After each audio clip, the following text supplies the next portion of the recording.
घर में हर तरफ चहल पहल थी। सब लोग तैयार हो रहे थे मेरी शादी जो थी।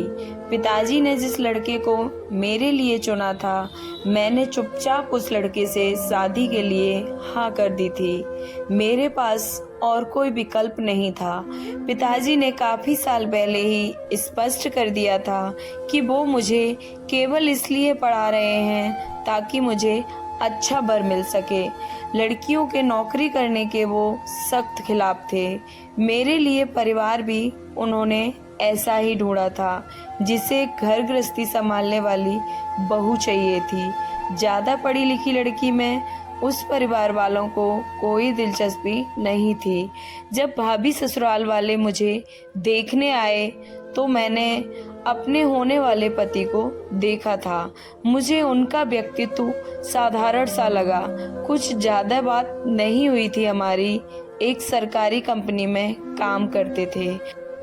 उम्र 25 साल थी। 3 वर्षों से कार्यरत थे वहाँ। उनकी पोस्टिंग एक छोटे से शहर के पास बसी कंपनी की एक कॉलोनी में थी। अच्छा वेतन और एक अच्छा सा छोटा सा फ्लैट था उनका। इसलिए उनके माता पिता चाहते थे कि अब उनकी शादी हो जाए और उनका घर बस जाए। एक स्त्री के रूप में घर बसाने का दायित्व तो अब मुझे निभाना था और उसके लिए उन लोगों ने मुझे उपयुक्त पाया। लड़के के बारे में मुझसे कोई राय नहीं मांगी गई थी। घर वालों ने देख लिया था, बस इतना काफी था। ऐसा नहीं था कि मेरे पिताजी मुझे पढ़ा नहीं सकते थे। वे काफी समृद्ध और अगर चाहते तो मैं आगे पढ़ सकती थी। मेरी इच्छा थी कि मैं एक ग्रेजुएट होने के बाद मास्टर करूं और फिर पीएचडी करके किसी अच्छी यूनिवर्सिटी या कॉलेज में प्रोफेसर बनूं। पिताजी ने जो एक अच्छा काम किया था वह था कि मुझे उन्होंने इंग्लिश स्कूल में पढ़ाना शुरू किया। बचपन से ही मुझे इंग्लिश बहुत पसंद थी और मैं इंग्लिश लिटरेचर में ही मास्टर और पीएचडी करना चाहती थी। पर अब वे सारे सपने गृहस्थी के बोझ तले दबने वाले थे। पार्लर से आई 2 लड़कियां मुझे तैयार कर रही थीं। मैं चुपचाप उनके सामने बैठी श्रृंगार कर रही थी। अगर वे मुझसे कुछ पूछती भी थी तो मेरा जवाब होता था ठीक है, और कहती भी क्या, तैयार ही तो होना था। अपने पति और ससुराल के लिए हो रही थी, अपने लिए नहीं। पार्लर का चुनाव मेरी सास ने किया था।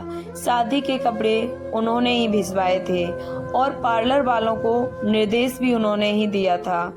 लड़कियां भी बहुत खुश थी। ज्यादा ना नुकर करने वाली दुल्हन नहीं मिली थी। तभी कमरे का दरवाजा खुला और मेरी सहेली शिवानी अंदर आई।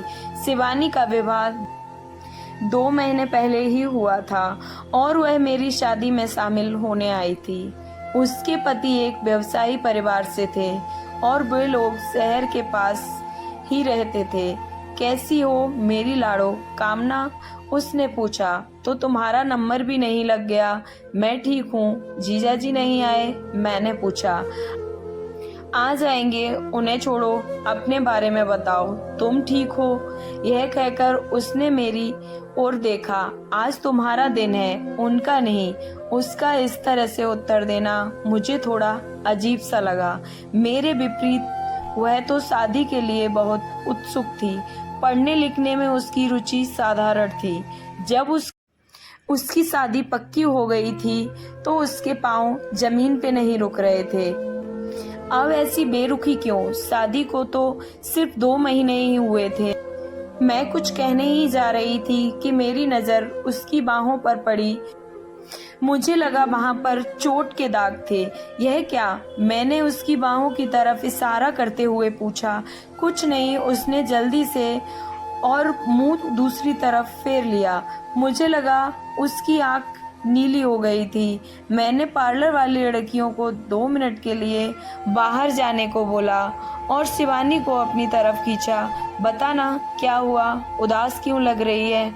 मैंने थोड़ा जोर लगा के पूछा। और क्या होना था, शादी हुई है, यह कहते हुए वह फपक पड़ी थी। फिर उसने बताया कि कैसे उसके पति पति को उसमें नहीं, बस उसके साथ संबंध बनाने में ही दिलचस्पी है। शादी की पहली रात वह राजस्व वाला थी, पर उसके पति ने फिर भी उससे जबरदस्ती संबंध बनाए। अब भी अगर वह उसकी इच्छा पूरी ना करे तो वह हाथ उठाने से भी नहीं चूकता है। अमीर आदमी है, धमकी देता है कि वह किसी के भी साथ संबंध बना सकता है। शादी तो उसने परिवार को एक बहू देने के लिए और अपनी मौज मस्ती के लिए की है। एक इंसान के रूप में उसे अपनी पत्नी में कोई दिलचस्पी नहीं है। शिवानी की बात सुनकर मेरा दिल कांप गया था। अब मेरी भी यही नियति होने वाली है। क्या मैं भी एक भोग की वस्तु बनकर रह जाऊंगी? शादी विधिवत संपन्न हो गई। सारा समय मेरा ध्यान शिवानी की बातों में ही अटका रहा। यंत्र मंत्र में सारी रस्में करती गई। एक दो बार मैंने अपने पति की तरफ देखा और अंदाजा लगाने की कोशिश करने लगी, क्या इस साधारण में से दिखने वाले व्यक्ति को मुझ में एक इंसान नजर आएगा या उसका उद्देश्य केवल मेरा शरीर पाना ही होगा। पर वह एकदम तटस्थ से बैठे रहे। रस्मों के बाद फोटो खिंचवाने वालों का तांता लग गया और फिर विदाई की बेला भी आ गई। मुझे बिल्कुल रोना नहीं आया। पिताजी के लिए तो मैं एक बोझ ही थी जो आज उतर गया था। 2-3 आंसू छलका के मैं अपने ससुराल पहुंच गई। अब आगे की जिंदगी के लिए मुझे तैयार होना था। मेरे ससुराल वाले ठीक ठाक लगे थे। अच्छा बड़ा घर था उनका। वहाँ पर भी कुछ रस्में हुई और फिर मेरी ननद मुझे मेरे कमरे में ले गई। लो भाभी, अब आराम करो, भैया अभी आते होंगे। यह कहकर वह हंसती हुई चली गई। कमरा अच्छा था, फूलों से सजाया हुआ था, बस फर्नीचर पुराना था पर उस पर अच्छे रखरखाव की झलक दिख रही थी। खैर, अब तो पिताजी का दिया हुआ फर्नीचर आने वाला था। यह सब सोचते हुए मैं दर्पण के सामने जा खड़ी हो गई। अपने वजूद को दुल्हन के लिबास में निहार रही थी। फिर अपने गहने उतारने लगी। गहनों के भारीपन से सिर दुखने लगा था। इतने में दरवाजा खुला और मेरे पति अंदर आ गए। आप ठीक हैं? खुश तो हैं? उन्होंने पूछा। मैं चुप रही, पर आप सब सुनकर थोड़ा अच्छा लगा। परत भी शिवानी का सारा वृतांत आंखों के सामने आ रहा था। जब जबरदस्ती का रिश्ता शुरू होगा तो क्या होगा? शादी इतनी जल्दी हो गई थी कि हमें एक दूसरे को जानने का मौका नहीं मिला था। फिर वो बोले, पति पत्नी तो हम बन गए, पर मैं चाहता हूँ कि अपने रिश्ते को आगे ले जाने के लिए पहले हम दोस्त बने। आप क्या सोचती हैं? मैंने सिर उठाकर उनको देखा। उनका चेहरा अब कुछ अलग दिख रहा था।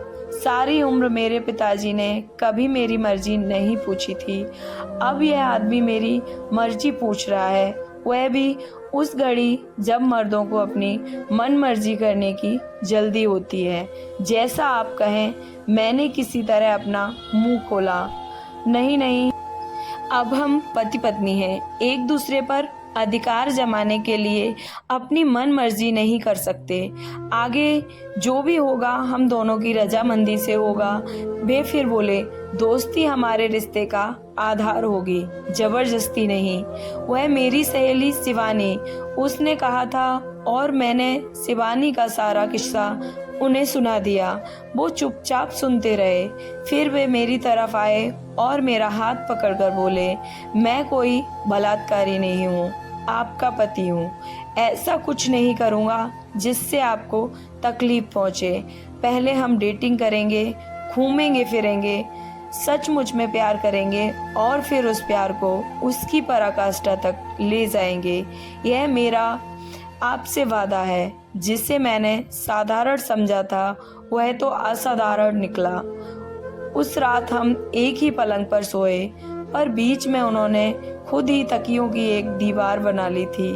आप सो जाइए, मैं भी सोना चाहता हूँ, बाकी बातें कल करेंगे। उनकी इस बात ने मेरे अंदर चल रही सारी खलबली को शांत कर दिया था।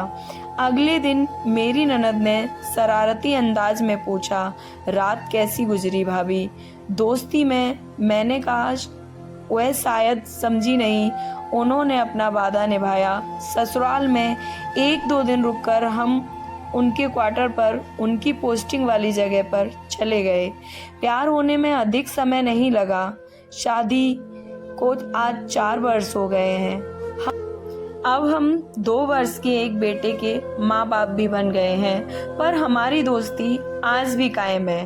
कोई जबरदस्ती नहीं है। और हाँ, मेरे दोस्त ने मेरी इच्छा पूरी की है। मैंने अपना मास्टर पूरा कर लिया है और अब हम इसी कॉलोनी में एक इंग्लिश स्कूल में पढ़ाना शुरू कर दिया है। स्टोरी अच्छी लगी हो तो प्लीज़ लाइक एंड सब्सक्राइब। जय श्री कृष्णा।